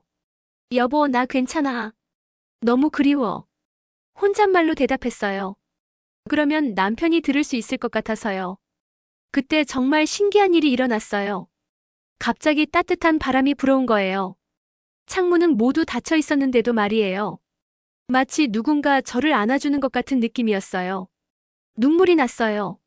정말 남편이 저를 위로해주는 것 같았거든요. 이런 일이 며칠 더 계속됐어요. 매일 밤 새벽 시간에 남편 목소리가 들렸어요. 때로는 정순아 잘 지내고 있니? 라고 물어보기도 하고 때로는 여보 너무 외로워하지 마라고 위로하기도 했어요. 처음에는 무서웠어요. 혹시 제가 이상해지는 건 아닐까 해서요. 하지만 점점 익숙해졌어요. 오히려 기다려졌어요. 남편 목소리를 듣는 그 시간이. 어느 날 밤에는 특별한 일이 있었어요. 잠에서 깨어보니 제 옆에 누군가 누워있는 것 같았어요. 이불이 움푹 들어가 있었고 베개도 머리 모양으로 눌려 있었어요. 여보? 조심스럽게 불러봤어요. 대답은 없었지만 분명히 누군가 있는 것 같았어요. 손을 뻗어 만져봤지만 아무것도 느껴지지 않았어요. 하지만 온기는 느껴지는 것 같았어요. 여보, 정말 여기 있는 거야? 그때 희미하게 대답이 들렸어요. 응, 여기 있어. 너무나 또렷한 목소리였어요. 꿈이 아니었어요. 정말 남편이 대답한 거예요. 오래 머물 수 있어? 잠깐이야. 하지만 언제나 내 곁에 있어. 보고 싶었어. 나도 그래. 너무 보고 싶었어. 그 대화가 몇 분간 계속됐어요. 마치 남편이 살아있을 때처럼 자연스럽게 이야기했어요. 하지만 동이 트기 시작하자 목소리가 점점 희미해졌어요. 여보 가야겠다. 벌써? 또 올게. 너무 외로워하지 마. 언제 또 와줄 거야? 곧, 곧 다시. 목소리가 사라졌어요. 옆자리도 다시 평평해졌어요. 하지만 저는 행복했어요. 정말 남편을 만난 것 같았거든요. 그 일이 있은 후 저는 확신했어요. 남편이 정말 제 곁에 있다는 걸. 비록 눈으로는 볼 수 없지만 분명히 어딘가에서 저를 지켜보고 있어요. 그리고 가끔씩 이렇게 만나러 와주는 거예요. 나는 미쳤던 걸까? 아니면 정말 남편이 곁에 있는 걸까? 솔직히 말하면 저도 확신이 서지 않아요. 이 모든 게 제 상상일 수도 있어요. 하지만 상상이라도 좋아요. 이렇게라도 남편을 만날 수 있다면 자식들은 절대 이해하지 못할 거예요. 엄마, 그런 건 다 환상이에요 라고 할 거예요. 하지만 저에게는 너무나 생생한 현실이에요. 남편과 함께했던 그 시간들이. 그 쪽지를 발견하고 밤마다 남편의 목소리를 들은 후 저는 점점 불안에 잠식되기 시작했어요. 하지만 동시에 마음속에 이상한 용기가 생겼어요. 만약 정말 남편이 저에게 메시지를 전하고 있다면 그 끝을 찾아야겠다는 생각이 들었어요. 신점에서 들은 말도 그렇고 발견한 쪽지도 그렇고 밤마다 들리는 목소리도. 이 모든 게 우연일 수는 없어요. 분명히 남편이 저에게 뭔가 중요한 것을 알려주려고 하는 거예요. 그런데 그게 뭘까요? 단순히 곁에 있다는 위로의 말일까요? 아니면 다른 무엇이 있는 걸까요? 며칠 동안 계속 생각했어요. 남편이 정말 저에게 전하고 싶은 게 뭘까? 그러던 어느 날 갑자기 떠오른 생각이 있었어요. 혹시 남편이 생전에 가고 싶어 했던 곳들이 있을까? 저와 함께 가보고 싶다고 했던 곳들 말이에요. 남편은 여행을 좋아했어요. 비록 많이 다니지는 못했지만 늘 언젠가는 전국을 다 돌아보고 싶다고 하셨거든요. 특히 남편이 자주 말씀하시던 곳들이 있었어요. 부산의 바다, 제주도의 한라산, 강원도의 설악산. 저와 함께 가보자고 하시던 곳들이었어요. 정순아, 우리가 나이 들면 전국을 다니면서 구경하자. 젊었을 때 못 본 것들을 다 보자. 남편이 생전에 자주 하시던 말씀이었어요. 하지만 생활에 치이다 보니 제대로 여행다운 여행을 한 적이 없었어요. 혹시 남편이 지금 저에게 그때 못다한 여행을 하라고 하는 건 아닐까요? 그 생각이 들자 가슴이 뛰기 시작했어요. 정말 그럴 수도 있겠다는 생각이 들었거든요. 남편의 흔적을 찾아서 남편이 가고 싶어 하던 곳들을 다녀오는 거예요.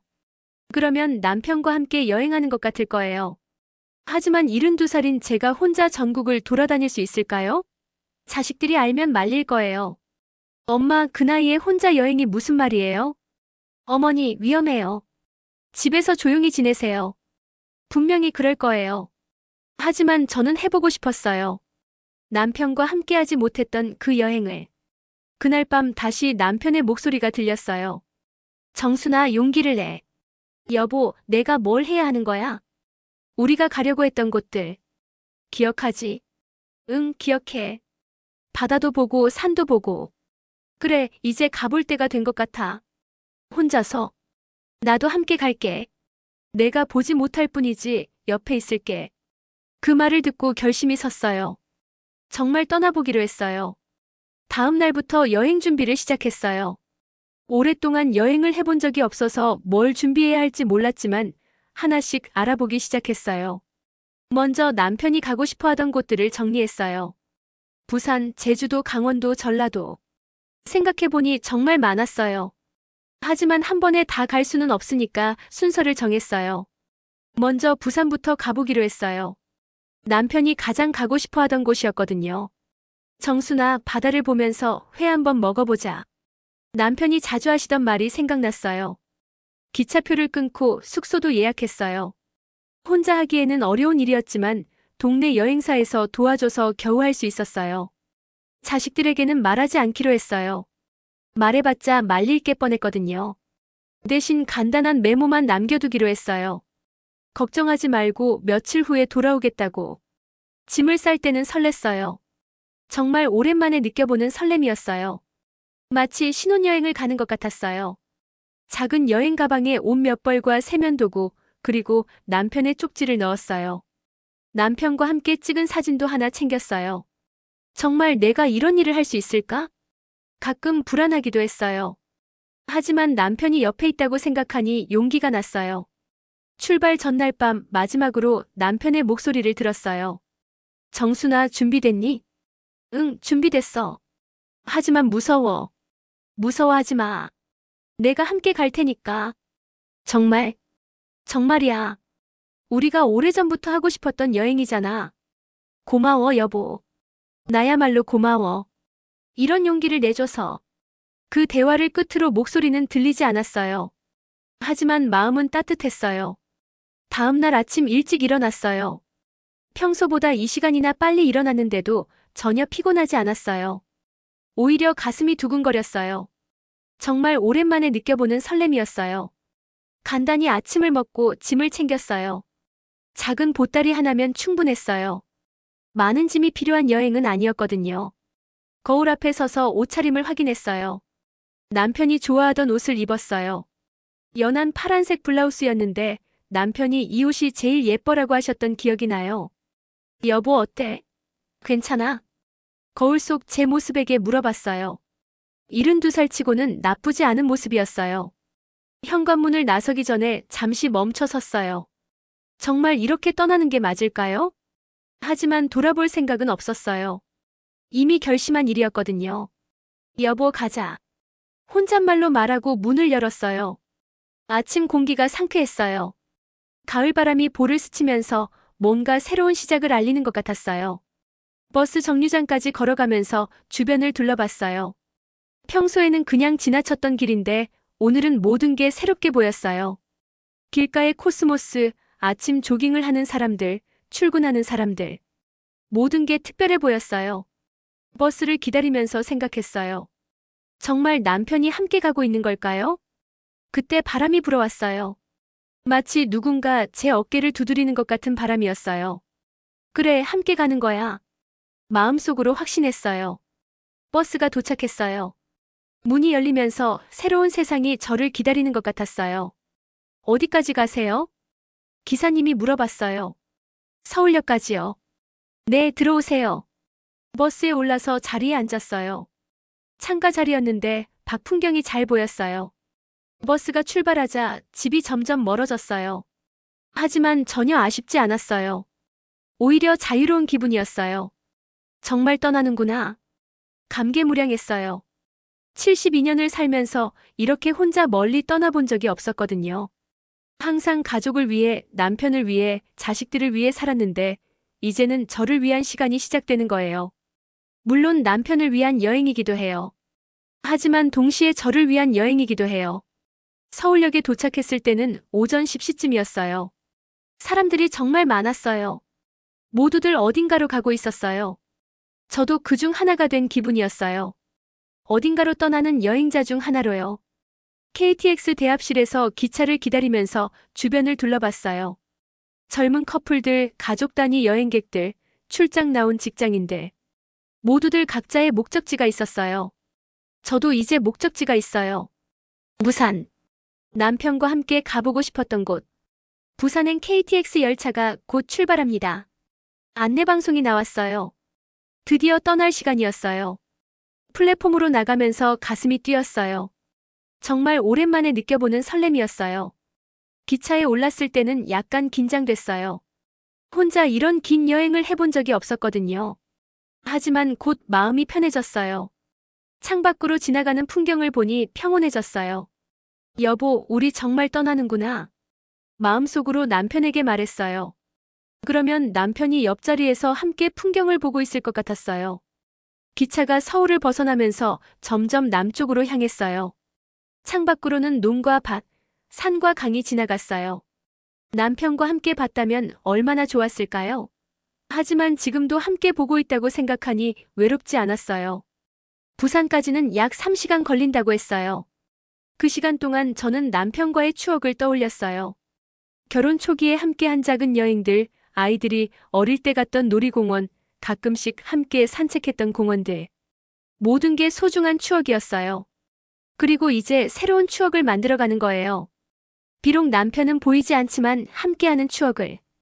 기차가 부산에 도착했을 때는 오후 1시쯤이었어요. 바다 냄새가 났어요. 정말 부산에 온 것 같았어요. 역에서 나와서 택시를 탔어요. 미리 예약해둔 숙소로 가기 위해서요. 할머니, 어디서 오셨어요? 택시 기사님이 물어봤어요. 서울에서 왔어요. 혼자 오셨어요? 대단하시네요. 대단하다니. 저도 제 자신이 대단하다고 생각했어요. 72살에 혼자 이런 여행을 하다니. 숙소에 도착해서 짐을 풀고 잠시 쉰 후에 바다를 보러 나갔어요. 해운대 해수욕장에 도착했을 때는 오후 3시쯤이었어요. 바다가 정말 넓고 아름다웠어요. 파도 소리를 들으면서 모래사장을 걸었어요. 많은 사람들이 있었지만 저는 혼자만의 시간을 즐기고 있었어요. 여보, 바다가 정말 예뻐. 바람에 대고 말했어요. 그러면 남편이 들을 수 있을 것 같았어요. 그때 정말 신기한 일이 일어났어요. 갑자기 파도가 크게 일면서 저에게로 다가왔어요. 마치 남편이 대답해주는 것 같았어요. 정말 함께 있구나. 확신이 들었어요. 남편이 정말 제 곁에서 함께 바다를 보고 있다는 걸. 그날 저녁에는 남편이 먹고 싶어 했던 회를 먹었어요. 혼자 먹는 회는 좀 서글펐지만 남편을 생각하며 천천히 음미했어요. 여보, 맛있어. 우리가 먹고 싶어 했던 바다회야. 마음속으로 남편과 대화하면서 식사를 마쳤어요. 그날 밤 숙소에서 잠들기 전 저는 오랜만에 마음이 평온했어요. 정말 남편과 함께 여행을 하고 있는 것 같았어요. 비록 눈에는 보이지 않지만 분명히 함께 있다는 걸 느낄 수 있었어요. 남편이 떠나신 후 처음으로 행복한 하루였어요. 남편이 남긴 쪽지의 끝을 찾아서 설령 나를 조롱하는 길이라 해도 내 두 발로 전국을 돌며 이 쪽지의 진실을 밝혀야 한다. 이제 정말 시작이었어요. 남편과 함께하는 전국 여행의 첫날이. 작은 보따리를 메고 집을 나선 그 순간부터 저는 새로운 사람이 된 것 같았어요.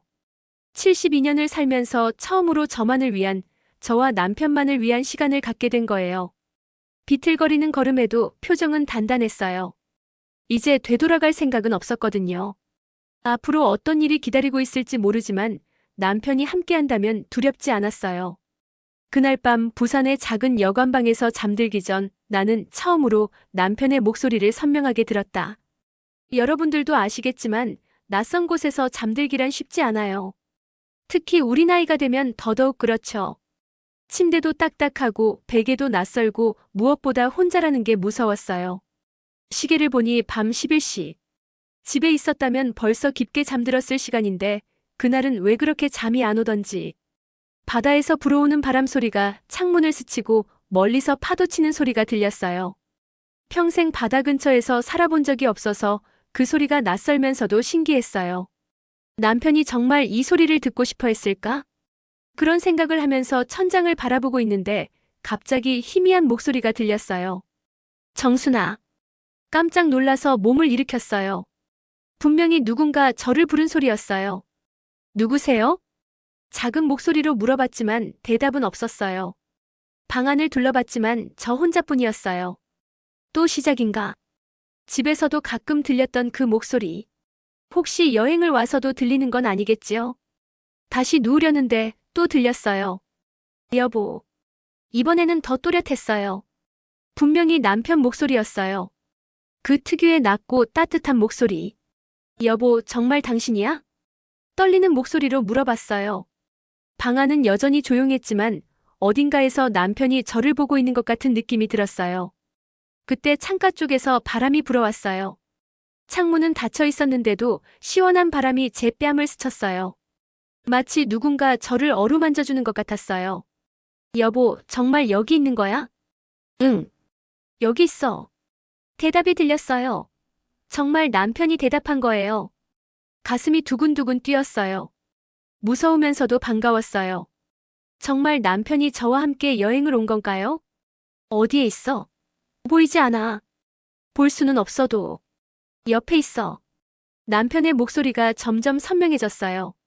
마치 바로 옆에서 말하는 것 같았어요. 무서워하지 마. 내가 함께 왔어. 그 말을 들으니 마음이 좀 편해졌어요. 정말 혼자가 아니었던 거예요. 여보, 정말 고마워. 혼자 와서 무서웠어. 나도 오고 싶었어. 우리가 약속했던 여행. 그 말에 눈물이 났어요. 정말 남편이 우리의 약속을 기억하고 있었던 거예요. 내일 바다를 더 구경하자. 우리가 먹고 싶어 했던 회도 먹고. 정말, 정말이야. 이제 시작이야. 뭐가 시작이라고? 그런데 갑자기 목소리가 희미해지기 시작했어요. 여보, 여보. 아무리 불러도 대답이 없었어요. 다시 혼자가 된 것 같았어요. 하지만 이상하게 마음이 평안했어요. 정말 남편이 함께 있다는 확신이 들었거든요. 그날 밤 처음으로 편안하게 잠들 수 있었어요. 부산에서 3일을 보낸 후 저는 제주도로 향했어요. 남편이 가장 가보고 싶어 했던 곳이었거든요. 정순아, 제주도 한라산은 정말 아름답다더라. 우리도 언젠가 가보자. 남편이 생전에 자주 하던 말이었어요. TV에서 제주도 여행 프로그램이 나올 때마다 꼭 그런 말씀을 하셨죠. 제주공항에서 렌터카를 빌려 숙소로 향하는 길, 저는 남편이 옆자리에 앉아 있는 것 같은 느낌이 들었어요. 여보, 제주도 공기 정말 좋다.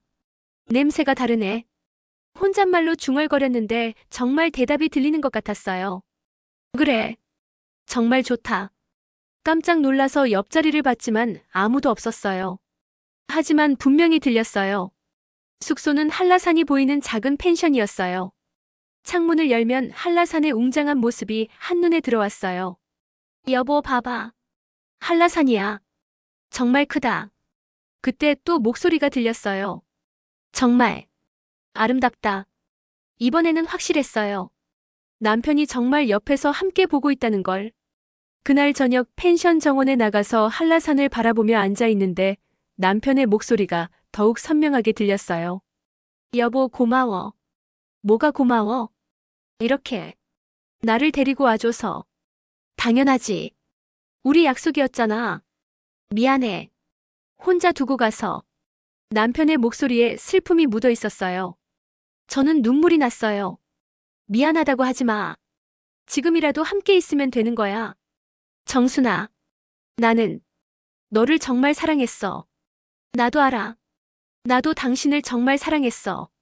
그런 대화를 나누면서 저는 남편이 정말 옆에 있다는 걸 느꼈어요. 비록 보이지는 않지만 분명히 함께 있었어요. 내일 한라산에 올라가자. 좋아. 하지만 너무 무리하지는 마. 괜찮아. 당신이 함께 가면 무섭지 않아. 그날 밤도 남편의 목소리를 들으며 잠들었어요. 더 이상 혼자라는 생각이 들지 않았어요. 다음 날 아침 일찍 한라산 등반을 시작했어요. 물론 정상까지는 무리겠지만 중간 지점까지라도 가보고 싶었어요. 등산로를 걸으면서 남편과 대화를 나눴어요. 여보, 힘들지 않아? 괜찮아. 공기가 좋아서 오히려 상쾌해. 천천히 가자. 급할 것 없어. 정말 남편이 옆에서 함께 걷고 있는 것 같았어요. 가끔 뒤에서 발소리가 들리기도 했어요. 1시간 정도 올라가다가 쉬는 곳에서 앉아 쉬었어요. 아래쪽 풍경이 정말 아름다웠어요. 여보, 정말 예쁘다. 우리가 진작 왔어야 했는데. 그래도 지금이라도 함께 볼 수 있어서 좋아. 그때 옆에서 등산을 온 젊은 부부가 저를 보더니 수군거렸어요. 저 할머니 혼자 오신 것 같은데 계속 누구랑 대화하시네. 혹시 치매이신가? 그 말을 듣고 가슴이 철렁했어요. 다른 사람들에게는 제가 혼자 중얼거리는 것처럼 보이는 거였어요. 내가 정말 이상한 사람이 된 건가? 잠깐 의심이 들었어요. 혹시 제가 남편을 그리워한 나머지 환청을 듣고 있는 건 아닐까요? 하지만 그때 남편의 목소리가 들렸어요. 정순아, 괜찮아. 다른 사람들은 모르는 거야. 여보, 정말 당신이 맞지? 정말이야. 의심하지 마. 하지만 사람들은 몰라도 돼. 우리만 알면 되는 거야. 그 말을 듣고 마음이 다시 편해졌어요. 맞아요. 다른 사람들이 뭐라고 하든 저에게는 남편이 함께 있는 게 중요한 거예요. 더 올라가면서 남편과 더 많은 이야기를 나눴어요. 여보, 집에서 자식들이 뭐라고 하는지 알아? 뭐라고 하는데? 엄마가 이상해졌다고 무속인 말을 믿는다고. 그래도 상관없어. 내가 행복하면 되는 거야. 정말, 정말이야. 너는 평생 남을 위해서만 살았어. 이제는 너를 위해 살아도 돼. 남편의 그 말이 가슴 깊이 와 닿았어요.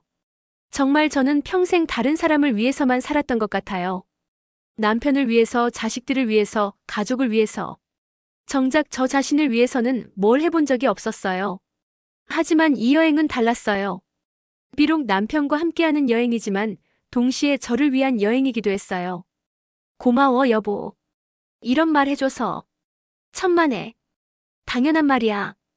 그날 한라산에서 내려오면서 저는 큰 깨달음을 얻었어요. 다른 사람들이 뭐라고 하든 저는 제 마음을 믿기로 했어요.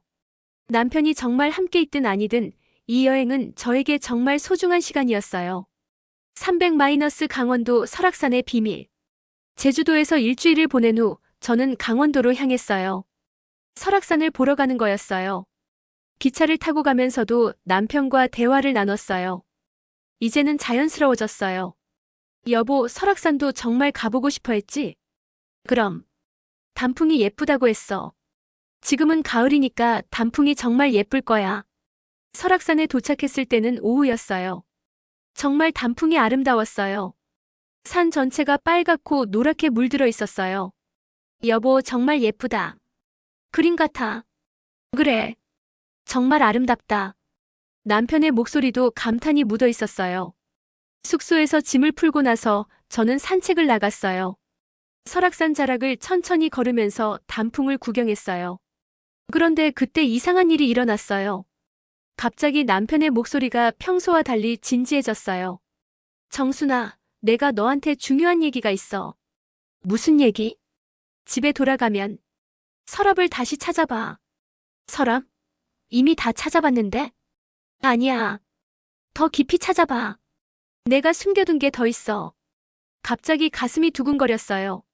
뭘 더 숨겨뒀다는 걸까요? 뭘 숨겨뒀는데? 지금은 말할 수 없어. 하지만 너는 알 권리가 있어. 여보, 무슨 말인지 모르겠어. 집에 가면 알게 될 거야. 그때까지 기다려. 남편의 목소리가 점점 희미해졌어요. 여보, 여보. 아무리 불러도 대답이 없었어요. 그날 밤 저는 잠이 오지 않았어요. 남편이 숨겨둔 게 더 있다니 도대체 뭘까요? 새벽 3시쯤 되어서야 다시 남편의 목소리가 들렸어요. 정순아, 잠이 안 와? 응, 계속 생각나서. 미안해. 괜한 걱정을 시켜서. 괜찮아. 하지만 궁금해. 조금만 더 기다려줘. 때가 되면 다 알게 될 거야. 무슨 때? 여행이 끝나고 집에 돌아가면. 그 말을 끝으로 또 목소리가 사라졌어요. 다음 날 설악산을 구경하면서도 계속 그 생각이 났어요. 남편이 도대체 뭘 숨겨둔 걸까요?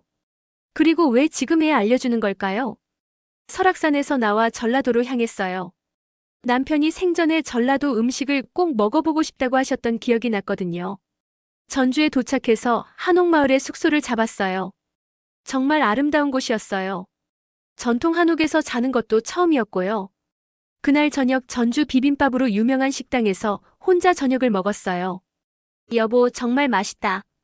당신도 먹고 싶었을 텐데. 마음속으로 남편에게 말했어요. 그런데 정말 신기한 일이 일어났어요. 갑자기 바람이 불어오면서 남편의 목소리가 들렸어요. 나도 함께 먹고 있어. 정말, 정말이야. 너를 통해서. 무슨 뜻인지는 정확히 모르겠지만 뭔가 신비한 느낌이 들었어요. 숙소로 돌아와서 한옥마루에 앉아 별을 바라보고 있는데 남편의 목소리가 다시 들렸어요. 정순아, 이제 집으로 돌아갈 시간이야. 벌써? 아직 더 보고 싶은 곳이 많은데. 언제든 다시 올 수 있어. 하지만 지금은 집에 돌아가야 해. 왜? 내가 숨겨둔 걸 찾아야 해. 또 그 얘기였어요. 도대체 뭘 숨겨뒀다는 걸까요? 여보, 정말 중요한 거야? 응, 정말 중요해. 내가 알아야 할 일이야. 그럼 힌트라도 줄 수 없어? 부엌.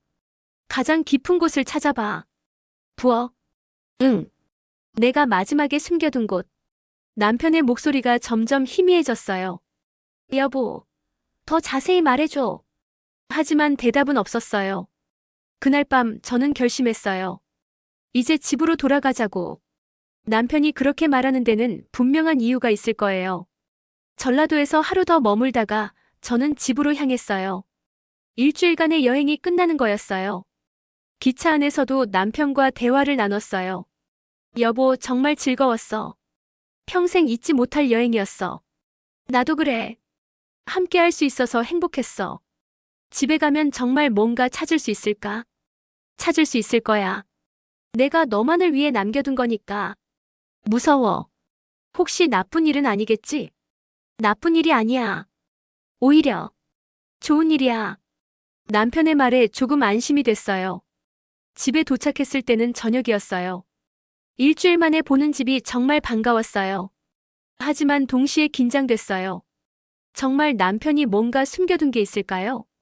짐을 풀고 나서 저는 바로 부엌으로 갔어요. 남편이 부엌이라고 했으니까요.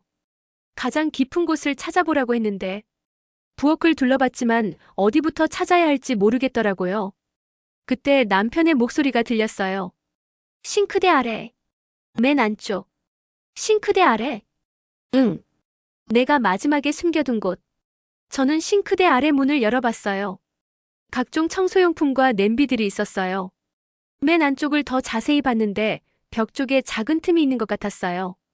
손을 넣어보니 정말 작은 봉투가 만져졌어요. 이게 뭐지? 조심스럽게 꺼내봤더니 작은 편지 봉투였어요. 겉봉에 제 이름이 쓰여 있었어요. 정순에게라고 남편 글씨로 쓰여 있었어요. 손이 벌벌 떨렸어요. 이게 남편이 숨겨둔 거였나요? 편지를 열어봤어요. 정순아, 이 편지를 읽고 있다면 내가 세상을 떠난 후일 것이다. 미안하다. 너에게 말하지 못한 것이 있다. 우리 결혼 생활 45년 동안 나는 매일 너에게 고마웠다. 하지만 제대로 표현하지 못했다. 이제야 이렇게 편지로라도 고마움을 전한다. 그리고 정순아, 나는 정말 너를 사랑했다. 세상에서 가장 사랑했다. 혼자 남겨서 미안하지만 너는 충분히 행복할 자격이 있는 사람이다. 내가 없어도 당당하게 살아가라. 그리고 가끔은 나를 생각해달라. 나는 언제나 너의 곁에 있을 것이다. 마이너스 사랑하는 남편이. 편지를 다 읽고 나서 저는 펑펑 울었어요. 남편의 마음이 고스란히 전해졌거든요. 45년 동안 함께 살면서도 이런 말을 직접 들어본 적이 없었는데 이제야 이렇게 전해 들으니 더욱 가슴이 뭉클했어요. 그때 남편의 목소리가 다시 들렸어요. 정순아, 이제 알겠지? 응, 알겠어. 고마워. 나는 정말 너를 사랑해. 나도 당신을 사랑해. 이제 나는 편안히 갈 수 있을 것 같아. 가지 마. 계속 곁에 있어줘. 항상 곁에 있을게. 다만 이제는 내가 나를 위해서가 아니라 너를 위해서 살았으면 좋겠어. 그 말이 가슴에 깊이 와닿았어요. 다음 날 민석이와 수진이가 찾아왔어요. 제가 여행을 다녀온 걸 알고 걱정이 되어서 온 거였어요. 엄마, 정말 혼자 여행 다녀오셨어요? 응, 다녀왔어. 무사히 다녀와서 다행이에요. 정말 걱정했어요. 자식들의 걱정스러운 표정을 보니 미안했어요. 하지만 후회는 없었어요. 엄마, 여행은 어땠어요? 정말 좋았어. 아버지하고 함께 다닌 것 같았어. 민석이가 한숨을 쉬었어요. 엄마, 또 그런 말씀하시네. 하지만 이번에는 달랐어요. 저는 남편의 편지를 보여줬어요. 이거 봐. 아버지가 남기신 편지야. 자식들이 편지를 읽어봤어요. 둘 다 눈이 빨갛게 됐어요. 엄마, 이걸 어디서 찾으셨어요? 부엌 싱크대 안쪽에 숨겨져 있었어. 정말 아버지 글씨네요. 수진이가 울먹이면서 말했어요. 아버지가 이런 마음이셨구나. 그래. 이제 알겠지? 내가 왜 아버지를 그리워하는지. 자식들이 고개를 끄덕였어요. 엄마, 죄송해요. 엄마 마음을 이해 못했어요. 괜찮아. 너희들도 각자 바쁘니까. 그날 이후로 자식들의 태도가 많이 변했어요. 더 자주 안부를 물어봤고 제 이야기도 더 들어줬어요. 특히 제가 여행 얘기를 할 때도 이상하게 보지 않고 관심을 가져줬어요. 엄마, 다음에는 저희도 함께 여행 가요. 수진이가 그런 말을 했을 때 정말 기뻤어요. 하지만 저는 알고 있었어요. 남편과의 여행은 저만의 특별한 시간이라는 걸. 그 편지를 찾은 후 남편의 목소리는 예전만큼 자주 들리지 않았어요. 가끔씩만 들렸는데 그마저도 점점 희미해져 갔어요. 여보, 왜 자주 안 와? 어느 날 밤 물어봤어요. 이제 너는 혼자서도 충분히 잘 살 수 있어. 아직 더 함께 있고 싶어. 나도 그래. 하지만 너는 이제 새로운 인생을 시작해야 해. 새로운 인생? 그래. 나 없이도 행복한 인생. 남편의 그 말이 슬프면서도 이해됐어요. 저에게 매달려 있지 말고 제 인생을 살라는 뜻이었어요. 알겠어. 하지만 가끔은 와줘. 물론이지. 내가 외로울 때면 언제든. 그 대화 이후로 저는 조금씩 변하기 시작했어요. 동네 복지관에 나가서 다른 할머니들과 어울리기도 하고 새로운 취미도 만들어 봤어요. 가끔 혼자 여행도 다녔어요. 남편과 함께 못 가본 곳들을 천천히 둘러보면서요. 물론 여전히 남편이 그리웠어요. 하지만 이제는 그리움이 슬픔이 아니라 따뜻한 추억이 됐어요. 그리고 가끔씩, 정말 가끔씩 들리는 남편의 목소리는 제게 큰 위로가 됐어요. 잘하고 있어, 정순아.